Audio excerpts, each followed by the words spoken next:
Welcome to the Luxury Listing Specialist Podcast with Michael LaFido, where top luxury agents reveal their best practices, plus interviews with real estate industry influencers, thought leaders, and luxury marketing experts. You'll come away from each episode with new strategies and tactics to dominate high-end homes in any market. And now for the latest episode of Luxury Listing Specialist. Here's your host, luxury real estate expert, coach, and trainer, Michael LaFido. Welcome back to another Luxury Specialist podcast. I'm your host, Michael LaFido, coming to you live. We have a special guest, but before we bring him on, just a reminder, any questions that you have about real estate, how's the market, you have a suggested guest that you'd like to nominate, you have a question about breaking into luxury, selling luxury, launching a luxury division, launching a specialist on your team that only focuses on luxury, reach out to me. Again, my email is going to be popping up on the screen. It's just simply Michael@Marketing Luxury Group, Michael@Marketing Luxury Group. And don't forget, if you're getting value from this episode or previous episodes, please leave us a like, leave us a review. Again, we don't want to assume that you are enjoying this or you'd like various guests to be on or whatever it might be. Please let us know. Shoot us an email, Michael@Marketing Luxury Group. And if you are getting value, leave us a review. We are so excited about today's guest. We're talking about mindset. Here we are, early 2024. It's hard for me to say that. 2024. It's weird signing a check, 2024. It's early in 2024. Many of you have planned goals for this year, but I love picking the brain of athletes, former athletes. I just watched the documentary on Sylvester Stallone talking about how he refused to give up the script for Rocky when all these doubters, and I loved, and I watched that with, hey, you can't get enough of people that are successful, whether they be in your profession or outside your profession. What are they doing? How are they battling the elements? How are they battling doubt, the mindset? And that's what we're going to be talking about today. And again, if you guys have any questions, feel free to type them. If those of you are watching the live, you can type them into the comment section. Otherwise, if you're listening to this or watching this after the fact, as I mentioned, you can simply shoot me an email, Michael@MarketingLuxuryGroup.com, Michael@MarketingLuxuryGroup.com. You'll see it on the screen right now. And don't forget, we have, this is over, I think this is our 200, I want to say our 278th podcast. I want to say this is 278. You can go to luxurylistingpodcast.com or go to iTunes and Spotify to listen to other podcasts. And don't forget, we got some gear coming up. If you want your hoodies, you want t-shirts, swag, you can go to Luxury Specialist Gear. You'll see it on the footer, luxuryspecialistgear.com. Now I'm going to bring my guest on today, and we have nice, pretty black backdrop for the background.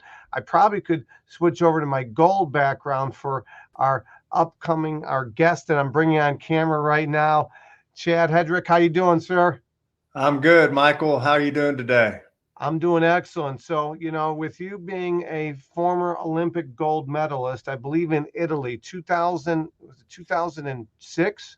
2006 and 2010 in Vancouver as well. Yeah. 2006 and 2010 gold medals. I probably should change the backdrop to gold there. It's just only fitting for you. So we have Chad. He's out of Houston, and I really want to talk to you about mindset. But before we do that, tell everybody quickly about your journey. Former Olympian, speed skater, won tons of medals, a couple Olympic medals, not just a gold. You won silver, your most recent one, correct? Yeah. So I grew up here in just north of Houston. My family, believe it or not, our family business, my parents owned a roller rink. And so I grew up there skating 6 to 8 hours a day, and I got a knack for it on like conventional roller skates. And then when we were about 14, rollerblades came out. You guys remember the mid-90s, everybody was skating on rollerblades. And so we figured out real quick that, the conventional roller skates weren't as fast as the inline skates. And so we moved over to that. And I did that for quite a while and traveled across the world, was the world champion from the age of 17 until I was 26. Wow. And believe it or not, every time I looked at someone and I told them that I was the fastest inline speed skater in the world, they gave me a blank look. So they had no clue what I was doing. And I wanted to change that. I had worked really, really hard to be the best in the world at what I did. And so in 2003, after watching the 2002 Olympics in Salt Lake City, I decided that I was going to stop inline speed skating. And I was going to move to Salt Lake City and start my journey of Olympic gold, this time in ice speed skating. So it was Let me stop you right there. So you mentioned, you're doing all these things. I believe you said since 17 to your 26. So 8 or 9 years of being the best, and nobody knew about you. Yeah. I mean, I sacrificed so much. Didn't go to homecoming, didn't go to prom, didn't do any of this stuff to be the best in the world at what I did. And then, did it for quite a while. I traveled to 42 different countries. It was an incredible time from 17 to 26. Made some money along the way, had some really good sponsors, and it wasn't like I was doing it for free, that's for sure. And made six figures at the first time when I was 19 years old. And just continued to do it. But I did it because I loved it. And I did it year after year and was the best at it.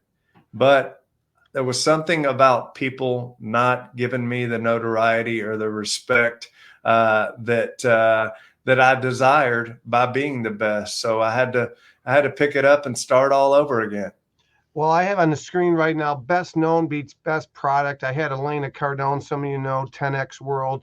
Elena, she's in our upcoming book, Secret to Top Luxury Agents. And she mentioned specifically best known beats best product. So in this case, you were the best product, but you weren't the most known. And so fast forward a little bit, because again, this ties into real estate in 2024. And so we're going to get there, folks, but I want to hear a little bit of the backdrop. So you made the transition. Tell us a little bit about that and what kind of doors that opened up with the platform and the exposure you got. You can only imagine, you go from being the best in the world at something to a new sport. It's a similar sport, but there were obstacles, new skates, new coach, new city. I'd never really been in the snow before. I'm from Houston, Texas. So it was kind of a strange transition. And you won so many races for 10 straight years, going there and competing against the people that I was going to have to beat to qualify for the U.S. Olympic team. It was a crazy time. And as you would imagine, I wasn't the best at the beginning. It took time. And there were a lot of times I wanted to throw my hands up in the air, but I came home one day and looked myself in the mirror and said, I've come this far. And guess what? I can either throw my hands in the air and go back as a loser, or I can prevail and I can do exactly what it takes to win. And so when that time came, 6 months after that, I actually qualified for our U.S. national team. And 17 months after that, I actually became world champion and was interviewed by people like Dan Jansen and Bonnie Blair, people that were our Olympic heroes growing up. And so everything happened really quick. And then I was able to qualify for our Olympic team in 2006. And what do you know, the race that was the first race of all events at the Olympics, I was the reigning world champion, and I was able to bring gold home for our country in my first event in the Olympics. Wow. What a way to set the tone for the rest of the Olympians. But tell me about, I'm very patriotic. Tell me what that felt like as an American to hear the national anthem and see that flag.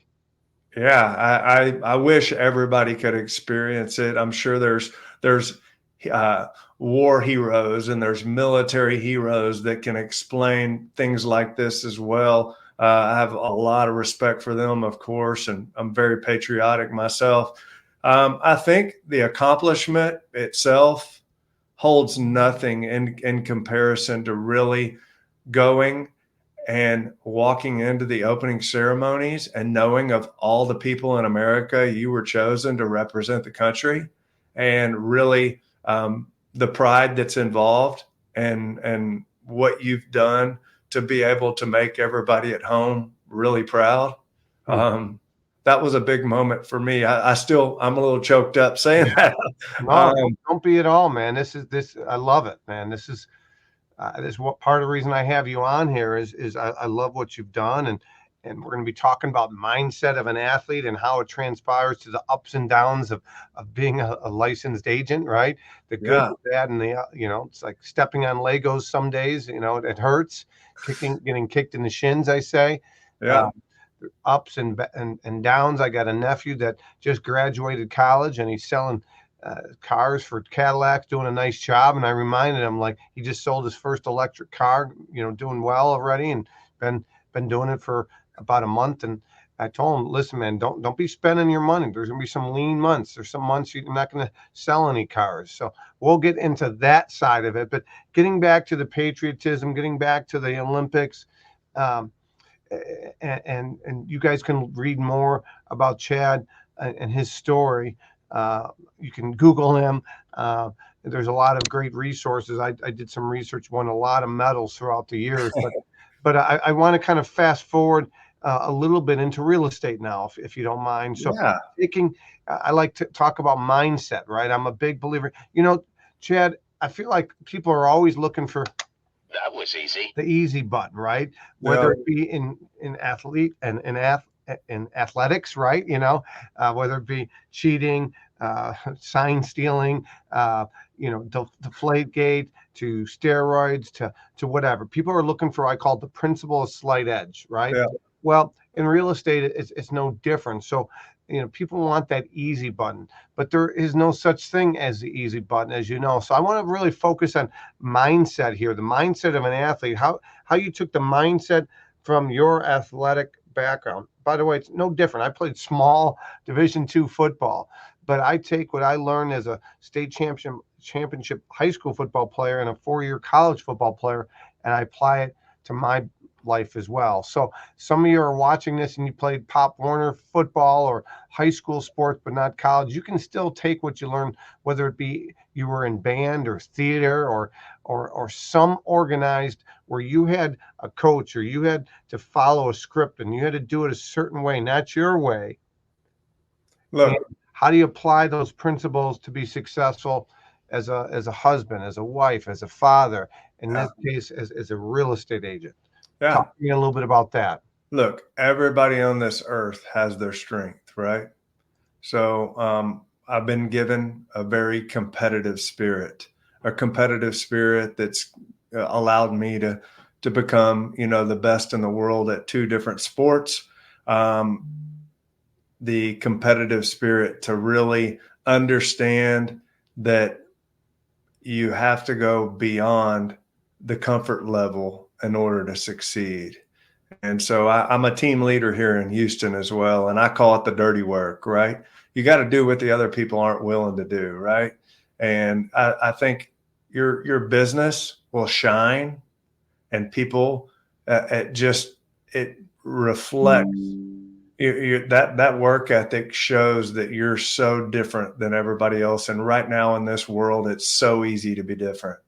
It's so easy when people are wanting to, take pills that they're not supposed to lose weight rather than working out, or, drive their car, a quarter mile down to the road to the park or whatever. It's just like, that's ridiculous to me. Right. And so I've been raised with a spirit that, hey, I have to, if I want it, I've got to go get it. Nothing's free. And I've been able to utilize that in real estate now. I've been in the business for 8 years now. We've got a team of 15 agents here. It's called the Gold to Sold Group. it wasn't easy from the beginning. I got into this business. Real estate found me. I didn't really find real estate. I went through an identity crisis after sports. It's all I'd ever done. And I really didn't know where the next step in life was. And a big top producer here, a mega producer here in my town, pulled me to the side and said, "You should come do this. You know a lot of people." And that was 8 years ago. And now I'm absolutely eaten up with this business and love it. Love that it's all about people. Love that it's so competitive. And I love that, man, I'm not going to be second place. I'm going to do whatever it takes to beat the guy next to me. And because of that, my clients, they love me. They know I'll fight like hell for them. Yeah. And it's really been the driver in my business. Taking that competitiveness, right? So, the winner mentality versus the loser mentality. The winner mentality says, all right, I'm going to learn from this. How do I get better? A loser mentality is, here we go again, right? Tony Robbins says it's why the rich get richer and the poor get poorer. And so, I'm a football guy, as you know, and so I love football and I love the principles you can learn from football. I coach football. I coach my 8th grade son's football team. We brought in guest speakers every week, and the parents were so thankful. It wasn't about X's and O's. That's what short-minded other people think. It was much more on mindset and systems. And we got a comment already saying, "Hey, hello from Houston. We are freezing." Yeah. So here we are in January 2024. It's cold out. People don't want to go to the gym. They don't want to go to the office. They want to sit around and watch videos or watch TV and watch Lifetime and feel bad for themselves. So how do you, talk to me about some things that you recommend for your team members, and again, we have Olympic gold medalists. For those of you that are just tuning in, Olympic gold medalist Chad Hedrick here. Thank you for joining us. And, you mentioned nothing is given to you. One of my favorite sayings, and it was literally at a football camp, my son got this T-shirt and he still wears it. It's an old T-shirt, but it says "earned, not given." And I love that mantra, man. No one's going to give you anything in life, right? So some people, want to play the victim card, or some people want to say, "Oh, you're privileged," or "You're this, that," and you might start out on second base or third base, but those are built-in also excuses. What are you going to do to overcome that, right? So talk to me a little bit about some of the things specifically on mindset that, in real estate, there were a lot of people that struggled last year, right? Because of less listings on the market, less transactions, which means less opportunities. And so for those listeners that are maybe struggling or maybe new to the industry, maybe they're off to 2024, off to a slow start, they're behind on some of their goals.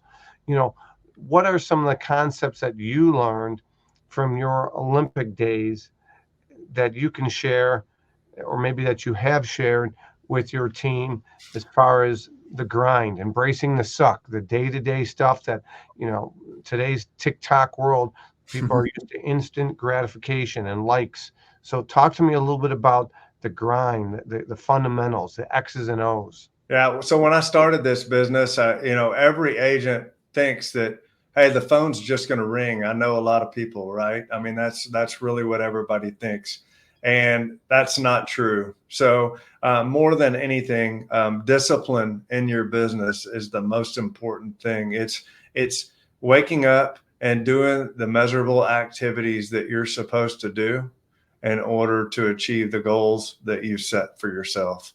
And every time that you skip those measurable activities on a daily basis, it's you forfeiting an opportunity for success. So measurable goals. So let's break it down. Measurable goals. We New Year's resolution. Some people had goals. They wanted to lose 12 pounds this year. Well, a measurable goal would be 12 pounds over a year. That would be a pound a month. Okay. A pound a month is going to require you burning more calories, watching what you're eating, maybe lifting more weights, maybe more cardio. So measurable goals would be, hey, if your goal is to do cardio 3 days a week and lift twice a week, a measurable goal would be the 10,000 foot view would be, did you do it? But a little bit more micro would be, okay, what is your specific workout that day, right? So that's a workout analogy. A measurable goal for home selling for agents, or whether you sell Cadillacs or houses or cars or whatever it might be, is what's your annual goal, and then break it down into either quarterly or monthly or maybe weekly, and then even further daily. So measurable goals. Is that what you mean by that, Chad? Something you can measure? Yep. Daily goals, owning your schedule. You're never going to succeed in this business until you own your calendar. If you let things slide every morning, I know that I've got a 30-minute call with a coach in Thailand, of all places, who's teaching me how to call FSBOs, expireds, and terminated listings. As soon as I get off that, I'm calling FSBOs, expireds, and terminated listings for 1 hour every day. When I get off that, I have another coach who comes on, and we meet at 10:30 or 11, whatever it is. And my whole team's on there. And we're worried about measurable activities. We're talking about we're doing scripting. We're understanding how to respond when people say, how's the market? We're understanding how to promote referral business. We're understanding how to engage with people in a way that is comforting, but also with an opportunity to inform them that you are an advisor, not a glorified locksmith. A glorified locksmith, an Uber driver. So let's back up to, so you have, let me ask you, on a scale of 1 to 10, 10 being, man, I could make calls and I'm not afraid of getting on the phone and it still comes natural to me. 10 being, that's you. 1 being, no, man, I don't like overcoming objections, but I'm scripting. I got to force myself to be there. What were you when you started with this coach, and what are you today? Yeah, I was probably a 2, and now I'm an 8. I really don't think there's any 10s. I really don't. I think there's a human element to it, that we have this feeling of rejection that we get insecure about. But that's what really is the uncomfortable spot that I'm referring to when I say you can succeed and you can be diligent daily to do this, and your business you will be able to tell a significant difference in the health and the heartbeat of your business when you do this versus when you don't. And, So you were totally uncomfortable doing this. You've gotten more comfortable because of practice, scripting, practice, confidence with that, stubbing your toes, falling on the ice, getting back up. It was just probably like that early on, making a transition from rollerblading to skating, right? We're so used as a society for instant satisfaction, instant improvement. In the weight room, you can work, you can watch what you eat, and your body might change. For some people's body might not ever change, so it's frustrating. But what I hear you saying is measurable goals. One thing that you said is own your calendar, right? Instead of the calendar owning you. So own your calendar, block off time. Yeah. Okay. Mute your phone. You don't have to pick it up every time. Mute your phone, block your calendar, let your staff know. They can help you out with that. And then you also talked about measurable goals. Are you tracking your daily activities? So your one coach helps you with cancel and expireds, calling homeowners that were listed before, they fired their agent, the contract expired. I'm sure you have to overcome a lot of objections there. What makes you different? Or the last guy told me the same thing. Canceled and expireds can be low-hanging fruit for those listeners looking to break into luxury. Of course, there are some objections you're going to have to overcome. How many homes have you sold like mine? What's the highest priced home? What's your highest priced listing? And those are all things that we cover throughout some of our guests and our trainings. This isn't the appropriate time for it, but I do want you to go into your second coach. I interrupted you because I wanted to really focus on that. There were some golden nuggets there. Talk to me about your second coach, Chad, and what do they help you with? Yeah. So my second coach, we have about 25 pages of of topics that we work on for scripting. It's anywhere from, reaching out to people to really promote getting a referral from them that past client that you've already worked with, to a sign call, to, how's the standard question, how's the market? These are things that really differentiate you from other people. These are things that scream professional. They don't scream realtor. And once you were saying the best known versus what was the best known beats best product. That's what we had Elena say one time. Best known beats best product. So you could have the best website in the world as a real estate agent, but if nobody visits it, then you could go to some other website, but it gets tons of traffic, but you could pick holes in it and say, oh, it could be better or whatever, but they're getting visitors, right? It's that local bakery that doesn't do any advertising everybody knows about versus the one that's a big box, franchise, but nobody goes to. Yeah, like it's funny. Today, I got a call from one of my agents, right? On our MLS, there's some very simple things that you can do to look at property archives, whatever, blah, blah, blah. She didn't know how to do it, but she's on her 5th deal for the month. She didn't know how to do that, but she's closing deals. And I said, you know what? I can teach you how to do that, but you're closing deals. I'd rather you be in this position, right? So with the measurable activities, there's really a couple different ways I look at it. I've got expireds, terminated listings. I've got for sale by owners from 9 to 10, 9 to 11, somewhere in there, 11 to 12 with my whole team. We've got a group of about 75 people across North America. We go over all these scripting exercises. And the beauty of it all is if you take one day off, one day, you're rusty.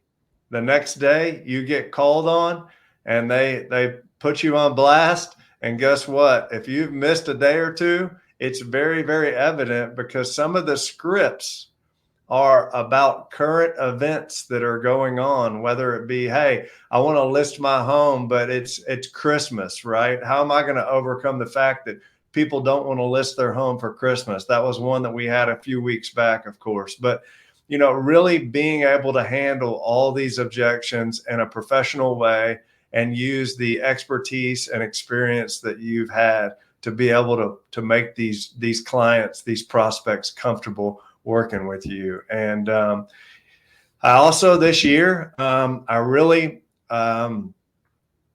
do sports analogies for everything. I think it's fitting because we've been talking about that a little bit. But, when you have Usain Bolt in the Olympics and he's doing 100 and 200 meters, well, he's never going to go out there and train doing a mile. He's just never going to run a mile. All right. So I think often we try to get in these scenarios to try to be the best at everything when we really just have core strengths that we need to focus on.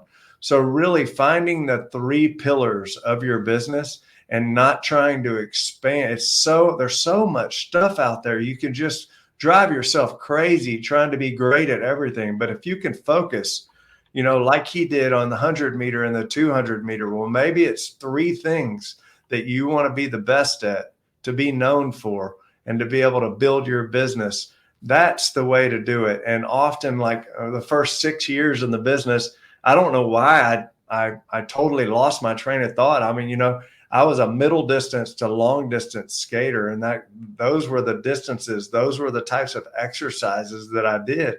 But when I came to real estate, all I did was compare myself to everybody and try to be like everybody else and thinking, oh, well, this guy does this. I've got to do that. Well, that girl's doing this. I got to do this. No, you got to focus on the things that are important to you and what you envision in your business.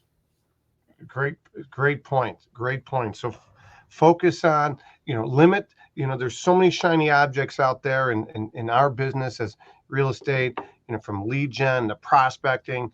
But what I hear you saying is the fundamentals. The one gal that's on your team, she had 5 closings. It's like, hey, keep doing what you're doing. Like, don't worry about getting caught up in the mundane. I had a team member once that he'd go to all these classes and all these different things, but he didn't sell anything. He didn't make any money. It's like, pick up the phone, do the things that you need to be doing, not what, the other aspects. So some really great points. What if you were to leave us with one, I guess, big takeaway, looking back as we start 2024, maybe looking back last year, knowing what you know now, 8 years into the business for yourself personally, if you were to go back to yourself as an agent, as a new agent, what would be one or two things that you wouldn't have done that you did, and maybe one or two things that you would do now that you didn't do then? One thing I wouldn't have done from the very beginning, I never would have paid for leads. Never would have spent one dime on leads. What I would have done, though, is I would have spent money on building the brand of my business from the beginning, and I would have spent money on the perception, building the perception of my business. Oftentimes, we've got great agents that nobody knows, just like Elena was talking about. We got great agents that nobody knows, and we have horrible agents that everybody knows. Well, guess what? I know that I'm a good agent. I know that I am very capable of handling a transaction and guiding somebody through it. So the only thing for me is, hey, how am I going to change the perception? And in my case, it's with luxury real estate. Okay. So the first thing that I did, and I had a problem, like the first 6-7 years, I was never really in the luxury market. In fact, I worked with a lot of buyers for a long time, and it was really frustrating. I enjoyed them, but it was very frustrating when I saw a lot of listing agents around me. Last year, I got a referral from Miami. It was a hip hop artist that had a $2 million home here in Houston, which is a significant sized property here in my area. There's not many homes over 3 or 4 million. And so I took this property and I gave it my absolute best and did the best that I could do. And what I did is I leveraged that one piece of business and I went all out with marketing. I actually hired a marketing director for my team. And just about a year ago, I sold this home for $2 million on day one in a community that was my dream community that I wanted to work in. I took my marketing director. We went above and beyond to change the perception of my business and leverage that one piece of business into becoming the man for a 212 home community that ranged from 1.5 to 4.5 million. Today, at this moment, in December, I did $7 million in sales with that community alone. Oh. And I currently have 3 listings for about 5.5 million. That's amazing. Would you mind sharing? Was it direct mail? Was it social media? Was it print, digital, events? Yeah. So, Michael, I don't know if you have a way to share these tools with people. I'd be more than happy to email what I do. It's basically a custom magazine, and it's not cheap. So what I do is I take the whole community. I leverage the sale that I made, and I make sure that they know how long it took me to sell it, what we did to get rid of it, and how we marketed it, and the 5-step gold to sold process. You've got to brand yourself. You got to tell people what you're going to do. When you leave their house, they have to know exactly what to expect and that you're going to earn your commission. And if there's any doubt as to what they think you're going to do, then you just look like an overpaid real estate professional, because let's just face it, everybody thinks 3% is a lot of money. They don't see behind the curtain, right? Mm-hmm.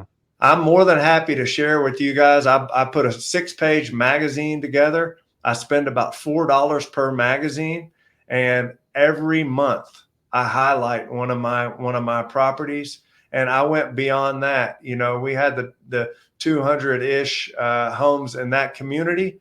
But then I went, and because this was a market that I wanted to work in, I took every home that had an assessed value from 1 to 4 million within a 20-mile radius of that neighborhood.